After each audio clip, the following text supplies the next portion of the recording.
Yup matie kabino. La kelia ye. Sam's Crisip oberongira mwera madano weng mare Uganda. Jami pa Sam's timapo likine obero Crisip melayata, Crisip megonja, cookies, odi, berenge kemukene mapola ta. Nong jami pa Sam's Snacks e supermarket duju matilo baman. Sam's Snacks, noa pora mamite.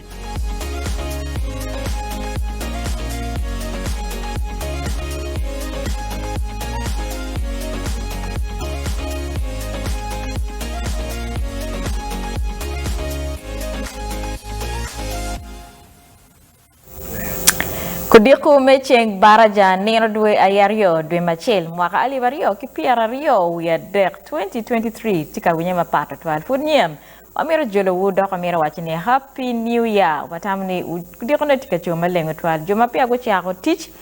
watamni ubera tayara tika nena wakany I one lo tv yupo mo waloni Rupiny Tin berkan chaka cheng baraja wa icheng a beach amira wajada happy new year doka ye 2023 utiar char maleng watamno okaro mabe dok mabe chana wati 547 is star times dish 239 ketika antena nyuiti gulu ki Kampala wabijolu wudak ye mwakane watamni okaro mabe dok mabe nyakloni ema akwara tina ti studio kana la wara patro bad la rugo chara wa gulu city ka kwero kit me kar mwaka wakono way berki kerme lokkede koni chawa adek chawa me abogalam katir e wakit pa mwaka ne okate I gulu city eno kumbiri kondo wachak yupo matin men eno kit ma mwaka okate kere ka bedo ma pat ngir chak tung kan I Kampala city mwaka okate ne ning okate mabe dok maleng police abili ubeka wachini piti geno mo report mo marach mukati manyoro kono kit kuko ngom beri ken ping kuko beri ka bera chele ken oebe ki ker menera ngom teme kono eto overall mwaka karma be dano pula dano beri otlega madwong gu beri ki ken ma ki beri ka lungane ni overnight pula dano wen gu beri I otlega gi ma pat I Namirembe I All Saints Cathedral otlega madwong ken ping Ruvaga Cathedral tung ku porcheng tung kan dano pola dano ukaro mwaka I orlega jomo kena be ku bor ken ping kaneno kit ma uluwe nyo kira mo kwere kere mwaka gi I concerts ma pat ento pole ku bere I orlega dano wachini ka gi karo mwaka ma chel ki orlega ena ino wako mwaka woro igi mabe wamiro jolwu watamni mwaka woro ukate maleng dak machil amira foyo bili metimo tijki mabe ma wako ni olo report manyoro ni lwen nyo koko nyo chaos na bedo kiket me mwaka me kar maduonge ubedo pe maduongo bedo achele kena ye ukate ma o to uwinye ye waki Freedom City dano machok abung weno lo to pole kitika wachani tingana mateno ma go bedo concert paluwe luwe madungo beri kene pola dana kaponge yu la we achel makilonye ni Eddie Kenzo beri kono kene machabi chel medi wo pia oromo ke jako go fireworks no kati kidong pian kabere netie hol madiet man dana koko kilwen me karwa ka cher kaneno fireworks jomo keno por ping jo keno beka wara wili wedige jo keno no injuries madon wana madon ento ki kumarach dano abungwen ulo uto I Freedom City police wajani Freedom City ke kena ye obedo ka bedo ma dano no ye wano iket me karo mwaka woro marach da ko twal police wajani ka bedo ena no merke yap di gola ben madwong wak dano obedo ki karo me karo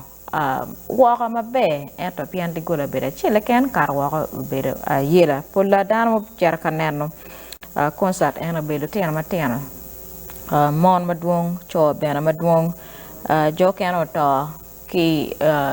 set nyo kono jo kano ki terge ariat adong ko gorwen kumara chutwal ni jo kano ko ge ber karwen mano mwaka kiti ka katone akara olego ni tibu pa jomo to uywe ikabedo mekuch konong wache daka mo kenne wako kate maleng mabe dano bicha bira rio lo me kwero karama kidong bena medong kwero mwaka maduong yo ber ki ker ma nyamne kita no cha bet ene woro kede ento wie ne madon bili nyo police waje ne ukata mabe dak malengo twal omir konda ko nen lok mo kenne mo ber ka kati ki weekend ene kita daro ber ka koyar kede katum waka nyo new year ka ki gumara dare Catholic Church da ko ber ka chwalo ko ge pitopa papa Pope Benedict the 16th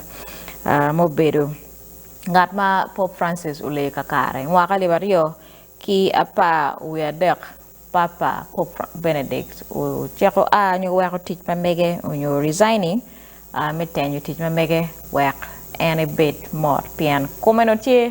magoro wati ki report any American wanan kong manok ka dak wadugi. We inform you that the Pope Emeritus passed away today, this morning, at 9:34 in the Mater Ecclesiae Monastery in the Vatican. Former Pope Benedict XVI died this morning at his Vatican residence at the age of 95, almost a decade after he retired due to failing health. Pope Benedict led the Catholic Church for less than 8 years. He resigned in 2013, becoming the first Pope to resign since Gregory XII in 1415. Benedict spent his final years at the Mater Ecclesiae Monastery within the walls of the Vatican, where his successor, Pope Francis, visited him frequently.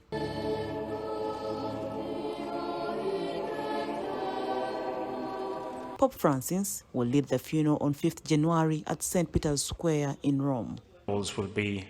on Thursday this coming week, Thursday the 5th of January, at 9:30 on St. Peter's Square, and they will be presided over by Pope Francis. And as we already told you this morning, from the morning of Monday, the body of the Pope Emeritus will be in the Basilica of St. Peter's, where the faithful can go with their prayers for a last meeting with the Pope Emeritus to greet him and to say goodbye. Joseph Aloysius Ratzinger was born on 16th April 1927 in the Bavarian town of Marktil, German. In 1936, on 15th March, he made his first communion at Assumption of Our Lady Church, followed by the sacrament of confirmation in 1937. He entered a minor seminary in Traunstein, German in 1939 and recruited into the German military's auxiliary anti-craft service in 1943. In 1945, he deserted the army with his brother George to rejoin the seminary. He was ordained as a priest on 29th June 1951 in the Freising Cathedral in the Diocese of Munich. On 8th July 1951, he offered his first Mass at St. Oswald's Church in Traunstein. From 1962 to 1965, he was acting as a theological advisor in the Second Vatican Council in Rome for Cardinal Joseph Frings. He was named Professor of Dogmatic Theology at the University of Regensburg in 1969. In 1977, on 28th May, Ratzinger was consecrated as bishop. He moved to Italy to join the Roman Curia, resigns as Archbishop of Munich and Freising on February 15, 1982. At the age of 75, in 2002, he became a Dean of the College of Cardinals. On 8th April 2005, he celebrated the Holy Mass for the funeral of Pope John Paul II. He was elected the 265th Pontiff of the Roman Catholic Church and took on the name Benedict XVI on 19th April 2005. In January 2009, Pope Benedict XVI launched a Vatican YouTube channel. On 4th November 2009, he signed the Apostolic Constitution, entering into full communion with the Catholic Church. He presided over the beatification of Cardinal John Henry Newman on 19th September 2010, and also presided over the beatification of Pope John Paul II in St. Peter's Square on 1st May 2011. He became the first Pope to post on Twitter using the account @Pontifex on 12th December 2012. On 11th February 2013, he announced his retirement at the age of 85. This was followed by his final word as a Pope on February 14th. On 2nd May 2013, he moved into the Mater Ecclesiae Monastery, where he has lived until his death. Pope Benedict XVI has been the longest living person to have been Pope, when after surpassing Pope Leo XIII, who died at the age of 93 in 1903. May his soul rest in eternal peace.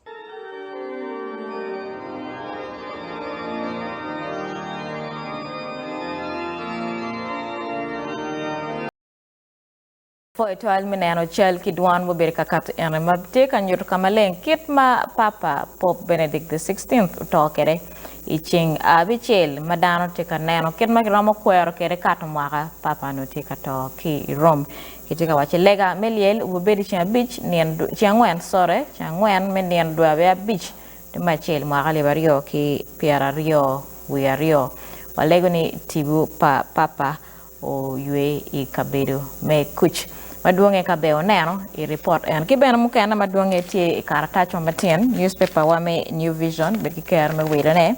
inen ngo ma tie kateme I ket me yoko papa Pope Benedict the 16th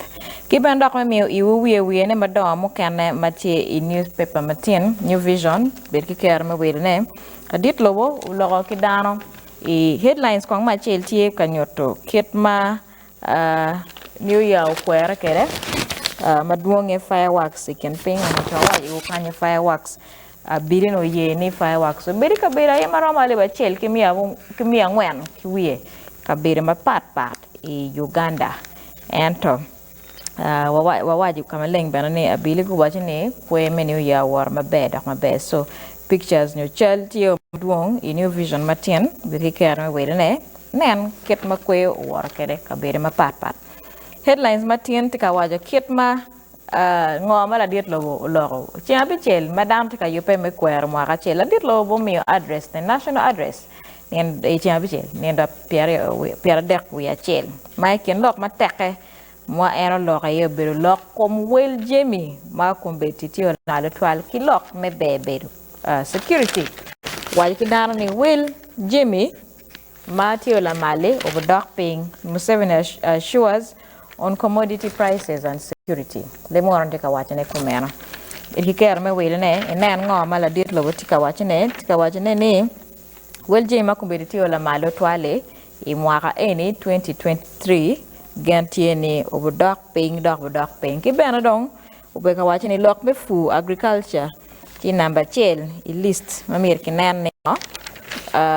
ukonyo dana me dwako welje mi ping kitika te ubeka wache ni gino wako welje ma ira malu twal be lweny mai Russia ki Ukraine ma ugen wot pa jemi iken ping ma piyara teke mo me gen wot mutaka ubalo kit mano jemi kirama tingo kere me aki kabira chel me char kabira mkenne ana wako welje mi u ira malu twal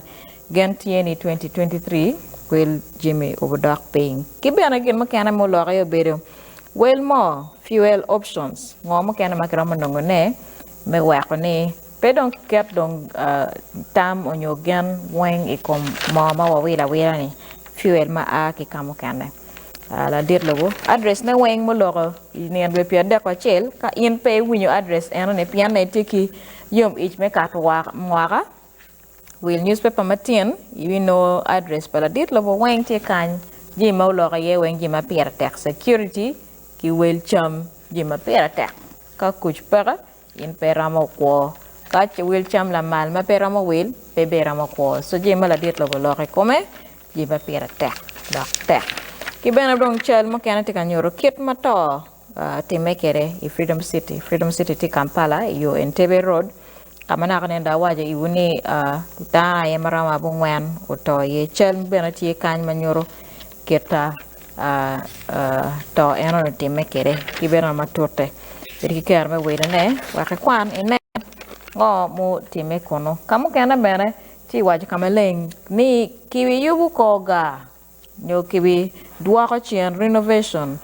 koga matika akitororo kar ki jinja me owa I Kampala yup do chakeo mame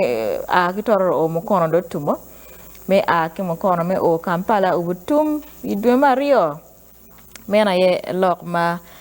Uganda Railways Corporation la lok ma megi spokesperson ma megi berka wachine kititamane ka ki yubo koga eni obukonyo o lo wel gen wot ma kumbiriti la mal twal wel gen mot la mal traffic jam bena duong dan mano kitika ben ka tich Kampala so kaki yubo koga ma tie ka ki tororo me o Kampala olo obo konyo tingu dano ki benong traffic jam ma tuta ben tien ni soto ma tien page number bichel inen in ma chao kana ne timo biashara ibedo ka wore campaign lokwa wine be ani chao waji kanni gamete mero yopo koga me o pa kwach in magangi tunko malo kara kinger koga no o ramo bedo ka affecting ino ento eni funma ki bichako ni o bichake me a kitororo jinja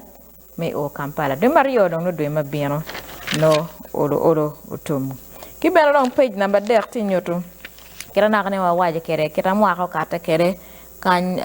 Archbishop me Church of Uganda Kazimba Mugalu tika wachini dano 2023 miro betki United Uganda winye mapat ento United Uganda is possible tika page number 3 ikarma eno bedo ka lega me kato mwaka dano weng merki rip chingi ka chelo wek lo me Uganda wara nyim page number boro me New Vision matien kibene Pastor Kayanja me Miracle Center bene tika wachini keep down miro meteme food production me lwenye kumlok kum cham chana cham tie maduong camping nongo lok kum cham chana ni otimar rani macha kana bere maduong utwal camping e ron bere mutara mer weng tie New Vision matin kibene dore kigumaraj dano maduong bere ka kwero ka to mwaka ento family pa joma kilungo gini Mugamba utianum adeko lo utoy accident nien dwe piera dek we achel karma gen kitika aki ichar ma megi fort poto medugi Uganda ni chacha bet mukarani wawai kan wanye part ni kit mano dam ti kwer karama ki new year lok mangwech ma teko twal speed tie maduong ma bilu gumi report ni dana maron pier boro uto ichabira chel I accidents keken family eni ni no tiana mateno mano gitika aki fort poto wenguto iyo tung buloba chok ke Kampala mano pie o Kampala taka mano giti duene mati haria truck obieno utuki ramen yo donye imtaka magiti ye gena der kuto on the spot achel na megiga chel futi otyat ka nongo treatment ki gumaraj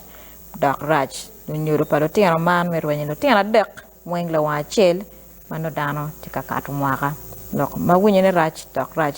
walego ni tibu palo tiana enone ko yue ikabedo me kuch kibera wa mete kileke ne ni kari bena waka do kate dano mete ki ngwej mabe kabedo kama buchi yene po boreo dokere chapa medi wo no bu o so ngwej mot ngar mo bu goye pere nerne ngwej mot kibera no chao kene in keni jo kene ngwej maraj entro in mira nerne in kena ine riak iyo ye me bedo ngat maming ngwej mot olo me konyo kwa me ki kwa pa family ni mano ene itio gi mataka lok me accident kama kama chake koman lok ma winye maduong dok maduong weng ti New Vision matin ne ano duario me dwe ma chel mwaka 2023 weng kan kibera dong I page number 36 tinyo to kamaleng kit ma yik pa papa moto Pope Benedict the 16th ubu war kere kigen kuone weng monena nakaneno ka TV video kama kinywal en ki ye kir kuone me chako bedo pari kidong kita ki wire kere me bedo papa I 2005 teach ma mege weng tie in newspaper matin kere chi will inen page 36 37 weng tie kan kibena dake I page 38 kiti waje kama len kanye dak Russia dako goyo daka ge lobo me Ukraine kichwalo missile ento olo kiguma be dano madong poto ngara chele kana yoto ento bomb ini kibolo I capital city me Ukraine kikome makilwoni Kiev ichiambe chel madan teka yupe me kato wakani Ukraine no kongdongu yupe no be ka kwerne ni kuj olo dong ti dugo chen pien ngo Russia olo joko don ket me chwalo bomgi ento chambi che dake chwalo missile bomb manyen I sitting me Kiev went New Vision matin we be ki ker me kele iwu maduonge manote ka kate iket me lweny me Russia ki Ukraine ki benadong itwong lowo mapat matin iwie ne madon be ki ker me wile newspaper wa kanen matorte wai dugu chen ki pat Robert la rubi la warama en o karmwakane ki Gulu City wumeo iwa wie ne madon Northern Uganda Music Awards warning pat ubere kono wambe ubere kanka kirene live broadcast ichian bichel en par wumeo iwa wie ne madon ki jemo kane mo teme Gulu abere legono okowa waduk kere ichama bokalam mwacharo yuma nak ka dakwadwe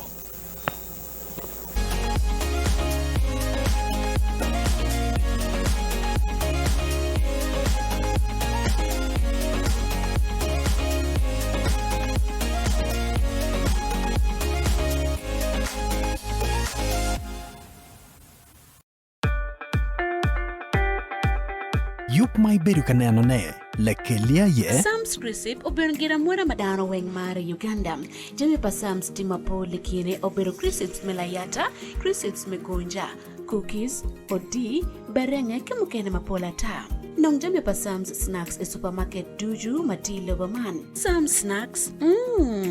no apora mamite.